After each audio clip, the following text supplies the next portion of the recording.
నమశంకరాయ. భోగి పండుగ జనవరి 14వ తేదీన.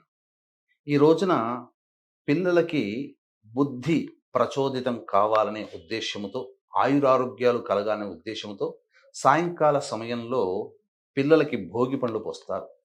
ఒక సంవత్సరం మొదలుకొని మాక్సిమం 10 సంవత్సరాల పిల్లలకి భోగి పళ్ళు పోస్తారు. కాబట్టి తూర్పు వైపున కానీ, పడమర వైపున కానీ పిల్లల్ని కూర్చోపెట్టి ఈ భోగి పళ్ళు వేస్తారు. అందులో బదరిక అంటే రేగిపండు, బియ్యము, చెరుకుగడ ముక్కలు మరియు రాగి నాణ్యాలు కానీ, రూపాయి కాయిన్స్ కానీ వేసి పెద్దవాళ్ళు 3 సార్లు క్లాక్ వైజ్‌గా ఆ పిల్లల చుట్టూ, యాంటీ క్లాక్ వైజ్‌గా 3 సార్లు చుట్టి, తదనంతరం ధారగా ఈ బ్రహ్మరంధ్రం గుండా ఇక్కడ వేయాలమ్మా.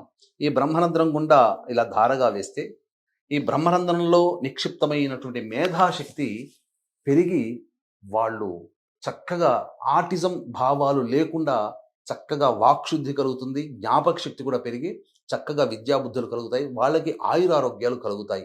ఇక సంక్రాంతి పర్వదిన సందర్భంగా ఖచ్చితంగా వారసులు అనేటువంటి వాళ్ళు తమ తల్లిదండ్రుల యొక్క కృతజ్ఞత తీర్చుకునేటువంటి అవకాశం, తల్లిదండ్రులకి కృతజ్ఞతాపూర్వకంగా వాళ్ళ తల్లిదండ్రుల రుణం తీర్చుకోవడం కోసం వారసులు ఖచ్చితంగా పిండ ప్రదానము, తర్పణాది కార్యక్రమాలు, వస్త్రదానము ఈ జనవరి 15 సంక్రాంతి రోజున చేయాలి.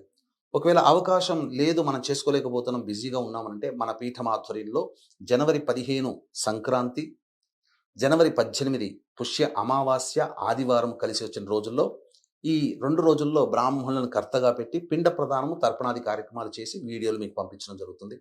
అలాగే ఈ ఆదివారం అమావాస్య సందర్భంగా సాయంకాలం 7 గంటలకి ఈ సంబంధించినటువంటి సర్వదోష నివారణ పూజలు హోమాలలో భాగంగా ప్రత్యంగిర, బగలాముఖి, రాజశ్యామల, వారాహి, ధూమవతి, శనేశ్వర, కాలభైరవ హోమాది కార్యక్రమాలు, మృత్యుంజయ హోమాది కార్యక్రమాలు జరిపించి శక్తిపాతం చేసినటువంటి కరుంగలి మాల ఇవ్వడం జరుగుతుంది. స్క్రీన్పై కనిపిస్తున్న నెంబర్కి కాంటాక్ట్ చేసి మీ గోత్రనామాదులు నమోదు చేసుకోవచ్చు.